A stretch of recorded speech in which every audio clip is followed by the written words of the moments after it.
We knew that the storyline was not going to be identical to Tolkien, but who would have actually expected this? There are a lot of useless moments and conversations that I felt like were just artificial elongations. And if it was like a YouTube video, then 80% of people probably would have left after like 30 seconds. It was still better than what I expected, given that I'm not immune from all the doomsayers, but it definitely suffers from the pains of first episode syndrome, where everything is explained before the story actually gets going. So I'd say the best thing is that episode 2 is immediately available, where we can be assured that the dwarf princess has mutton chops and a beard.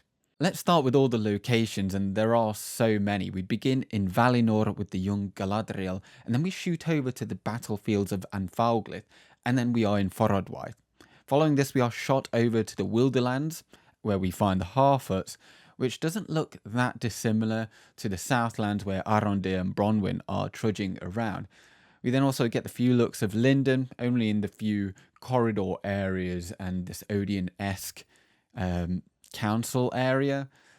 But we then don't get a glimpse at the Grey Havens, but get a slight glimpse of Valinor from the sea. For a 1 hour episode, though, I felt like there were too many surface level introductions. Even though Galadriel was in a lot of them, I felt like her character lacked complexity thus far. Then the other catchment areas, they felt abandoned due to the fact that we were following her around so much, and perhaps they could have left one of these groups out of the introductions until the second episode, like the dwarves, because then, that would have made it more fulfilling. I like the visuals of the set in general, but as I said, I thought the Wilderlands of Ravanion looked way too similar to the Southlands, personally. They were nigh indistinguishable, and I thought that perhaps maybe that's because I envisioned a wide open steppe from which the Wain Riders would hail from later in the Third Age. And I thought that the North Temple Fortress was too shiny and clean, really, to be looking like somewhere where orcs would have been, regardless if it had been centuries ago. The obsidian rock walls made it look like a house of mirrors. Now, I said this in a video past about the first trailer, where we got a glimpse of this, and I wasn't really much of a fan of it then either. But fortunately, it shouldn't really appear again, and I hope that other places of evil have that feeling of roughness outside and in. The lore, yes, it is not what Tolkien wrote, of course. There is so much to unpack here, really to wean yourself off to comprehend what the story is. This really is not a prequel, it's another universe based off of J.R.R. Tolkien's works. And let's just remind ourselves of why that is. So much of the story is locked behind the Silmarillion that the show cannot legally tell that story meaningfully. They can't tell the story of Galadriel or Finrod. It's just impossible, because obviously the Tolkien estate did not wish to do or for that to happen.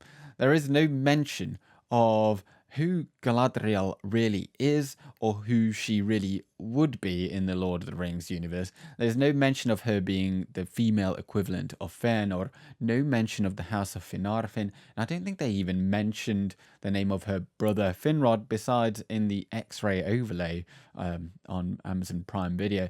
That was the only way to identify that it was indeed Finrod without going to a third-party source. Finrod's significance is not addressed either. The elf that first met men who crossed the Ered Luin into Osiriand, we don't hear of the oath which he made to Barahir, and that had huge significance and is the reason why he ended up dying in the dungeons of Minas Tirith whilst protecting Beren from werewolves who would then capture a Silmaril on that very same journey. Finrod clearly survived into the Second Age, and it is he who then went after Sauron before being killed. And this dagger is keenly identified as his, and it is the vessel for that oath that he made to destroy Sauron. And so when Galadriel took it, it is her acceptance of that same burden. This is the origin for her grudge, and so yes, she did lose some friends during the previous wars, but none of them cut so deep as this, because otherwise, well, she would have taken up the sword in the First Age. I'd expect this dagger is going to be very hard for her to relinquish. And then the timeline, it's incredibly hard to pinpoint because of these changed events. Sauron was said to have gone off the radar for the first 500 years of the Second Age. In 750, Eregion was founded. 1000 was when Sauron settled in Mordor, and 1200 is when the Smiths began making the rings. Galadriel could have been hunting for centuries in vain, as it proved thus far, as we are close to 1200 by the end of episode 1. Foreshadowing is all over this episode. I can't help but notice that they are following a bit of a formula here. Each theatre has the main good guys, right? And everything is fine in the beginning. Elves of Lindon, they're countering Sauron. Harfoots in the Wilderlands, they are being hunted by wolves. And in the Southlands, there's a threat of another unseen enemy that I won't talk of more until the second or the video on the episode 2. Neither will I speak of the Dwarves of Khazad-dûm yet, but each setting, they have that heavy foreshadowing that they began their tale in safety, but it will not last for very long. Then we get a bit of a flash of the would-be enemy for a bit of suspense. One by one, then the threat will be fully revealed, and then we get probably a bit of a major conflict for each, supposedly kind of overlapping simultaneously. Just because these locations are far apart, I don't think that we won't see a joining of the storylines later on, because that also is foreshadowed as we see Nori wondering if there's trouble in the south, and then the mark of Sauron will be found elsewhere other than just on Finrad or in the northern fortress. And before I talk about the best and worst scenes from this episode, a special mention for the bad guys, because we do only get those glimpses.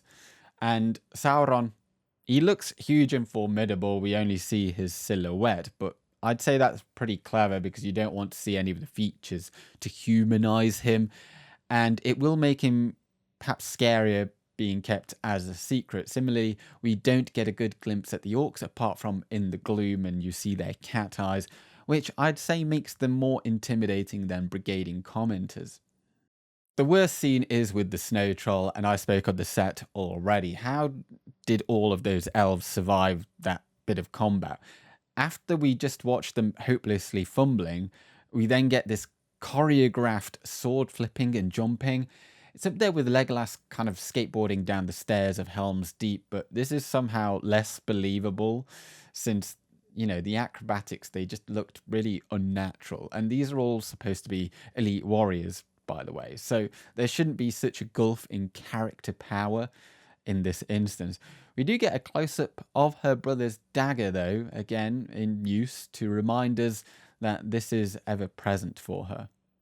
This episode's best scene, perhaps not the most significant, was between Elrond and Galadriel after the special ceremony. We have been reminded consistently that these two share a close bond of friendship, even with the look across to Elrond as he is mouthing the speech which he wrote for Gil-galad during the ceremony.